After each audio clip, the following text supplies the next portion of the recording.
நமஸ்காரம். உங்கள் கல்பனா ஸ்ரீகாந்த்.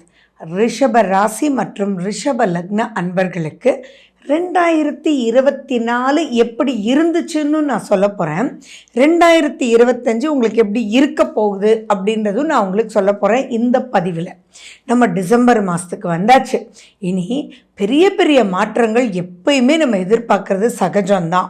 இதில் நிறைய பேருக்கு என்ன புரியலன்னா, மேடம் ரிஷபராசிக்கு இவ்வளோ நல்லாயிருக்கும் அவ்வளோ நல்லாயிருக்கும்னு எல்லாரும் சொல்கிறீங்க. ஆனால் கடன் ஏறினது தான் மிச்சம். லோன் கட்டி முடியல, இஎம்ஐக்கு மேலே இஎம்ஐ, ஆசைப்பட்டு மாட்டிக்கிட்டோமே அப்படின்னு எத்தனை பேர் கேட்குறீங்க. அவங்களுக்கெல்லாம் தான் இந்த பதிவு. அதே மாதிரி ஞாபகம் வச்சுக்கோங்க, எப்பயுமே கிரகங்கள் எப்படி மாறினாலும் சுய ஜாதகம்தான் ஃபர்ஸ்ட் ரேங்க். அதுக்கு மார்க் போடணும் அப்படின்னா 60 to 70 மார்க் சுய ஜாதகம். அதே மாதிரி கஷ்டங்கள் பிரச்சனைகள் அப்படின்றது எல்லாருக்கும் இருக்கிறதே.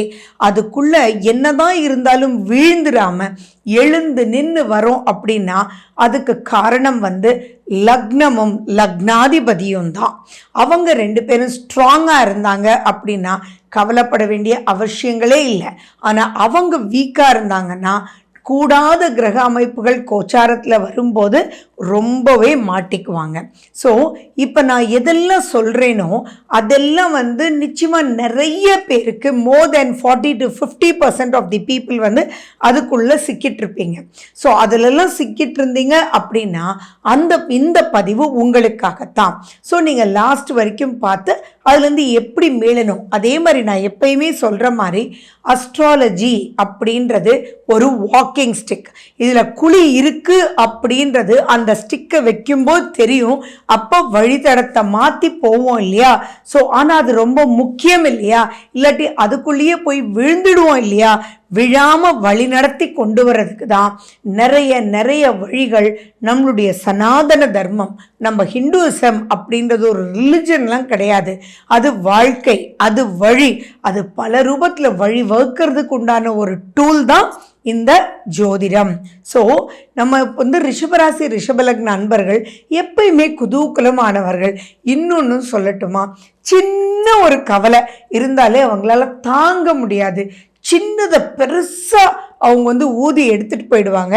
அது ரிஷபத்துக்கே உண்டான ஒரு குணம். ஸோ அப்படிப்பட்டவங்களுக்கு இந்த 2024 பல கிரகங்கள் பல மாதிரி நல்லா இருந்தாலும் குரு வக்ரம் நல்லா இருக்கும் அப்படின்றதெல்லாம் பார்த்தீங்க. பட் ஸ்டில் நிறைய பேர் சொல்கிறது என்னென்னா, அவ்வளோ ஒன்றும் பாசிட்டிவாக நாங்கள் பார்க்கவே இல்லை. இது 80% ஆஃப் தி ரிஷபராசி ரிஷபலக்னக்காரங்க சொல்கிறது. அடுத்தது 40 to 50% ஆஃப் தி பீப்புள் என்ன சொல்கிறீங்க அப்படின்னா, எக்கச்சக்கமான லோனுங்க, நாங்கள் ஆசைப்பட்டு லோனை வாங்கினது தான் பெரிய பிரச்சனையாயிடுதுக்கு. அது மட்டும் இல்லாமல் பைக் லோனில் கொடுக்குறேன்னா சரின்னு சொல்லி 2 லட்ச ரூபா பைக் வாங்கிட்டேன். ஆனால் அதை மெயின்டைன் பண்ணவே முடியல, அப்படியே நிற்குது. கடைசியில் அந்த பைக் மேலே ஒரு வெறுப்பு தான் வருது. இஎம்ஐ தான் கட்டுறது ஒரு பெரிய விஷயமா இருக்குது. இப்போ எக்ஸ்ட்ரா பேர்டன் தான் கொடுத்துட்டோமே ஒழிய அது ஒரு சந்தோஷம் இல்லை. அப்படின்றதுக்கெல்லாம் காரணம் என்ன தெரியுமா?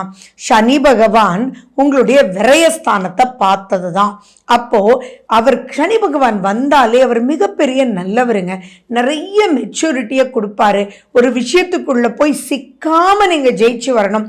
சிக்கிட்டீங்கன்னா அதில் சிக்கி அதுலேருந்து வெளியில் இனி வாங்குவீங்களா, இனி செய்வீங்களா, அகலக்கால் வைப்பீங்களா, அவனுடைய டார்கெட் அச்சீவ் பண்ணுறதுக்காக உங்களை பைக் வாங்க வச்சுட்டாங்களே அப்படின்றது இப்போ புரியுது இல்லையா? இதெல்லாம் புரிய வச்சாரு இல்லை? அப்போ மீதி இருக்கக்கூடிய வாழ்க்கை சுகமாக இருக்கும்ல. அப்படி தான் சிக்கி இருப்பீங்க. அதே மாதிரி பார்த்தீங்கன்னா நிறைய ரிஷபராசி அன்பர்கள் சொல்கிறது என்னென்னா, ஆரோக்கிய குறைபாடு நிறைய பேர் சொல்கிறீங்க. அதே மாதிரி வீடு பிரச்சனை, வீடு ரிப்பேரு, ஜஸ்ட்டு ஒரு கதவுல ஒரு கீழ் மாட்டலான்னு சொல்லிட்டு போய் கடைசியில் அது எங்கேயோ 6-7 மாசமாக ஒன்றுக்கு மேலே ஒன்று ரிப்பேர், ஒன்றுக்கு மேலே ஒன்று ரிப்பேர். விரயம் விரயம் விரயம். எல்லா ரிஷபராசிக்காரங்களும் திரும்பி சொல்கிற வார்த்தை, பணம் வந்தாலும் அது யூஸ் இல்லைங்க, கையில் தங்கலைங்க. ஒரு பெரிய இடத்துல ஆர்டர் வருது, சரின்னு சொல்லி போகிறீங்க. ஆனால் உங்களுக்கு ஒரு குட்டி கட்டி ஒரு ஆர்டர் கொடுக்குறாங்க, ஆனால் அதுக்குண்டான செலவு பார்த்தீங்கன்னா எக்கச்சக்கமாக இருக்குது. அப்போ எதிர்பார்த்தே வாழ்ந்துட்டு இருக்கீங்களே ஒழிய எதுலேயுமே ஜெயிக்கலை, ஃபுல்ஃபில் ஆகலை. பாசிட்டிவ்ன்ற மாதிரி இருந்து ஆனால் அது பாசிட்டிவானே தெரியல. எத்தனை ரிஷபராசி ரிஷபலக்ன நண்பர்கள் சொல்கிறீங்க? அப்படித்தான் இந்த 2024 இருந்தது. மேலும் பார்த்தீங்கன்னா உங்களுடைய தாயாரினுடைய உடல்நிலையும் அவ்வளோ திருப்திகரமாக இல்லை. அதே மாதிரி நீங்கள் வாகனங்கள், காரு, பைக்கு எது வச்சுருந்தாலுமே அதில் பழுதுகள் ஏற்பட்டு நீங்கள் ஜஸ்ட்டு சர்வீஸ்க்கு விட்டு தான் ஆகணும் அப்படின்னு நீங்கள் ஜஸ்ட்டு இன்ஜின் ஆயில் மாற்றிங்கப்பா அப்படின்னு விட்டீங்க அப்படின்னா உங்களுடைய எக்ஸ்பெக்டேஷன் ஒரு 1000 ரூபா செலவாக இருந்ததுன்னா அது 10,000க்கு செலவில் கொண்டு போய் முடிஞ்சிடுச்சு. இதெல்லாம் நீங்கள் கிராஸ் பண்ணி வந்த பல விஷயங்கள்.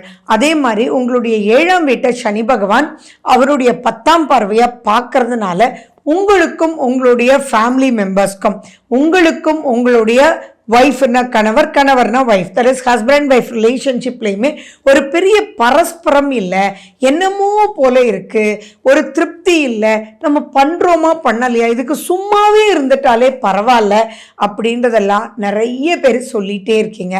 அதிலிருந்தெல்லாம் 2025 விடுபடுமா இல்லை இன்னும் இப்படித்தான் இருக்குமா அப்படின்னா 2024 நீங்கள் ஒரு டேப்லர் ஃபார்ம் போடும்போது அவ்வளவு திருப்தி இல்லை, நிறைய பேருக்கு ப்ராப்ளம் இல்லைன்னா கூட சக்ஸஸ் இல்லை அப்படின்றத சொல்கிறீங்க இல்லையா, அதெல்லாம் மாறிடுங்க. நிஜம்.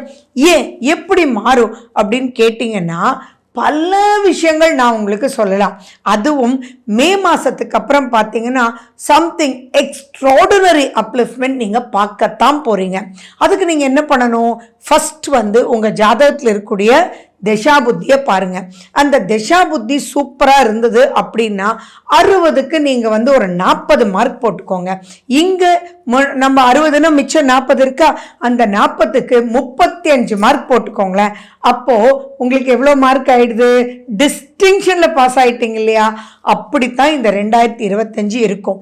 என்னென்ன அப்படி ஜெயிக்க போகிறீங்க அப்படின்னு பார்த்தீங்கன்னா உங்களுக்கு குரு மாறிடுறார், சனி லாபஸ்தானத்துக்கு போயிடுறார், ராகு 10ஆம் வீட்டுக்கு வந்துடுறார். ஸோ இதெல்லாம் வச்சு ஜங்ஷனாக பார்த்தீங்கன்னா நிரந்தரமான வேலை உங்களுக்கு கண்டிப்பாக கிடைக்கும். ப்ரமோஷனல் ஆஸ்பெக்ட்ஸ் இருக்கும்.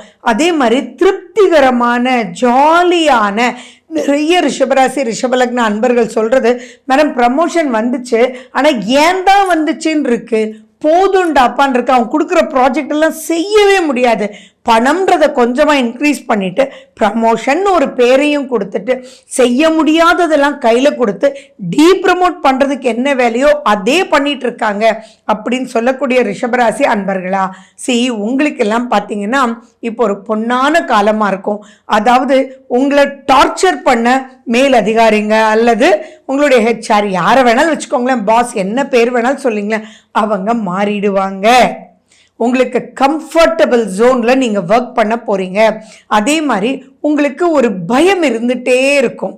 அந்த பயம் அப்படின்ற கான்செப்ட் எல்லாம் இனி போயிடும். உங்களுக்கு போய் நீங்கள் சார் இது நான் பண்ணணும் அப்படின்னா இந்த கம்ஃபர்ட் எல்லாம் வேணும் சார், இந்த சிஸ்டத்தை வச்சுட்டு என்னால் பண்ண முடியாது, அண்ட் இது எனக்கு ஒரு டீம் கொடுங்க, இதெல்லாம் எனக்கு ஹையர் பண்ணி கொடுக்கறதுக்கு எனக்கு பணம் கொடுங்க, அந்த ஹையர் பண்ணி நான் அதெல்லாம் வேலை வாங்கிட்டேன்னா தென் நான் சிங்க்ரனைஸ் பண்ணி கொடுத்துட்றேன் அப்படின்னும்.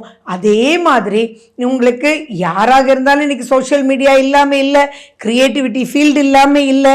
அப்போது நீங்கள் ஐடி சம்மந்தமாக இருக்கிறவங்களுக்கு நிறைய வளர்ச்சி, க்ரியேட்டிவிட்டி ரொம்ப ரொம்ப சூப்பராக இருக்கும். அதே மாதிரி ஐடியாஸ் பல ரூபத்தில் வரும். அண்ட் உங்களுக்கு புதனும் குருவும் விளையாடக்கூடிய வகையில் நிறைய சந்தோஷங்கள் உங்களை நினைச்சு உங்களுக்கும் மற்றவங்களால் உங்களுக்கும் ஏற்படக்கூடிய ஒரு அற்புதமான ஒரு காலகட்டம். ஸோ இனி வரக்கூடிய 2025 நீங்கள் வாவான்னு பல ரூபத்தில் நீங்கள் புல் பண்ணணும். அகெயின் நீங்கள் என்ன பார்த்துக்கணும்? இப்போ நடக்கிற திசா புத்தி அந்தரத்தை தயவு செஞ்சு நீங்கள் பார்த்துக்கணும். ஏன்னா ஃபேவரபிளான பீரியட் 2024 விட உங்களுக்கு சூப்பராக டபுள் ட்ரிபிள் மடங்கு 2025 கொடுக்க போகுதுன்னு சொல்லும்போது ஏன் நடக்கலைன்னு பார்த்துக்கிறது புத்திசாலித்தனம் இல்லையா? ஸோ அதுக்கு தான் திசா புத்தியும், அந்த திசை நடக்கக்கூடிய கிரகம் இருக்கிற இடம், அதனுடைய பவர்ஸ், இதை மட்டும் கால்குலேட் பண்ணி அதில் ஏதாவது சரியில்லை அப்படின்னா அதை இன்க்ரீஸ் பண்ணுறதுக்கு என்ன பண்ணணும், அதுக்குண்டான உணவுகள், அதுக்குண்டான யோகாசனங்கள், அதுக்குண்டான மந்திரங்கள், அதுக்குண்டான ஹோமங்கள், அதுக்குண்டான விளக்குகள், சிம்பிள் சிம்பிள் சிம்பிள் எளிய முறையில் பல விஷயங்கள் சொல்லி கொடுக்குது நம்மளுடைய ஹிந்துயிசம், அஸ்ட்ராலஜியில், ஆன்மீகத்தில். அதில் உங்களால் எதை முடியுமோ நீங்கள் பின்பற்றி சூப்பராக நீங்கள் ப்ரொசீட் பண்ணணும். ஏன்னா சனி பகவான் பல ரூபத்தில் உங்களுக்கு ப்ளஸ் பண்ணக்கூடிய ஒரு அமைப்பில் தான் சனி பகவான் வரார். அதே மாதிரி இது நெக்ஸ்ட் லெவலுக்கு பல மாற்றங்களை உங்களுக்கு கொடுத்து உங்கள் ஐடியாஸ்னாலேயே நீங்கள் ரொம்ப ரொம்ப மேலே வந்து அது குருனுடைய ஆசீர்வாதமும் பெற்று 2025 சொத்துக்கள் சேரும். எந்த சொத்தெல்லாம் உங்களுக்கு கையை விட்டு போச்சோ அங்கெல்லாம் உங்களுக்கு சொத்துக்கள் மறுபடியும் நீங்கள் வாங்கி அது நிரந்தரமாக உங்கள் குழந்தைகளுக்கு யூஸ் ஆகிற வகையில் திருப்திகரமான ஒரு அமைப்பில் இருக்கும். அண்ட் ஆரோக்கியம்ன்ற விஷயத்துலலாம் ரொம்ப பெருசாக கவலைப்பட வேண்டாம். நிறைய ரிஷபராசி அன்பர்கள் சொல்கிறது, மேடம் ரொம்ப உடம்பே கட்டி போட்ட மாதிரி இருக்குது, காலையில் எழுந்திரிச்சு வாக்கிங் போகணும்னு நினச்சிட்டே இருக்கோம் அப்படின்றவங்களுக்கெல்லாம் தட்டி எழுப்பி அதில் மாற்றங்கள் ஏற்பட்டு அந்த மாற்றத்தினால் முன்னேற்றம் 2025 வந்து சூப்பராக இருக்குது. ஸோ ஜொலிக்க போகிறீங்க அப்படின்றது 2025 ஃபர்ஸ்ட் வரக்கூடியது ரிஷபராசி அன்பர்கள்ன்றது மைண்டில் நீங்கள் வச்சுக்கணும். அதே மாதிரி பார்த்தீங்கன்னா நீங்கள் சில விஷயத்தில் கொஞ்சம் ஜாக்கிரதையாக இருக்கணும். அது எப்போன்னா ராகுவும் சனியும் சேர்ற காம்பினேஷன்ஸ் இருக்கு இல்லைங்களா, ஒரு 2 மாத காலங்கள். அந்த 2 மாத காலம் வந்து 2025 கொஞ்சம் எச்சரிக்கையாக இருக்கணும். ஏன்னா லாபஸ்தானம் இருள் கிரகங்களால் சூழப்பட போகுது. ஸோ அப்போது அந்த ராகு அப்படின்றவரும் சனியும் சேர்ந்திருக்கக்கூடிய காலகட்டத்தில் லாபகரமாக தோணினாலும் பல விஷயத்தில், ஏன்னா அப்போ வந்து ஜென்மகுரு தான் இருக்க போகிறார். ஸோ அந்த பீரியடில் அதுக்கு தான் நான் என்ன சொன்னேன், மே மாதத்துக்கு அப்புறம் ஜாக்பாட் அப்படின்றது நீங்கள் மைண்டில் வச்சுக்கோங்க. ஸோ எப்பயுமே இப்போ நம்ம ஒரு வண்டியே வாங்குகிறோம் அப்படின்னா அதில் இருக்கக்கூடிய ப்ளஸ் மைனஸ் எல்லாமே பார்த்து அதுக்கப்புறம் தானே வாங்குகிறோம். அந்த மாதிரி வரக்கூடிய காலங்களில் சில மைனஸஸ் இருக்குது, பல பல பல ப்ளஸ்ஸஸ் இருக்குது அப்படின்றத மைண்டில் வச்சுக்கணும். ஆரோக்கியத்தில் மட்டும் கொஞ்சம் கேர்ஃபுல்லாக இருங்க. உங்களை நீங்கள் பார்த்துக்கிட்டிங்கன்னா போதுமானது. ரொம்ப பெருசாக பயப்பட வேண்டிய அவசியங்கள் இல்லை. குடும்பத்துக்கே பார்த்தீங்க அப்படின்னா செலவுகள், தட் இஸ் சிக்னஸ்னால மெடிக்கல் எக்ஸ்பெண்டிச்சர் அப்படின்றதெல்லாம் போய் பல விஷயங்கள் நன்மையை கொடுக்கக்கூடிய வகையில் காத்துட்ருக்கு. ஸோ இப்போ நீங்கள் சுய ஜாதகத்தை மட்டும் பார்த்துக்கோங்க. சம்திங் எக்ஸ்ட்ராடினரி அப்லிஃப்ட்மெண்ட் மோர் தென் 2024-2025 வெயிட் பண்ணிகிட்ருக்கு. என்ஜாய் பண்ணுங்கள். ரிஷபராசி ரிஷபலக்ன அன்பர்களே, உங்களால் உங்களுக்கு நன்மை, உங்கள் குழந்தைகளுக்கு நன்மை. குழந்தைகள் குதூகலமாக இருக்க போகிறாங்க. அவங்கள பார்த்து நீங்களும் உங்களுடைய ஹஸ்பண்டும் நீங்களும் உங்களுடைய மனைவியும் ரொம்ப சந்தோஷமாக பல ஆன்மீக சுற்றுலாக்கள், பல சந்தோஷமான விஷயங்கள், அப்பா திருப்தியாக முடித்தோமே அப்படின்ற ஒரு ஆத்ம திருப்தியோட 2025 தொடங்குது. ஸோ வாவான் வரவேற்றுருங்க, என்ஜாய் பண்ணுங்கள். Wish you good luck. வாழ்க வளமுடன். நன்றி, வணக்கம்.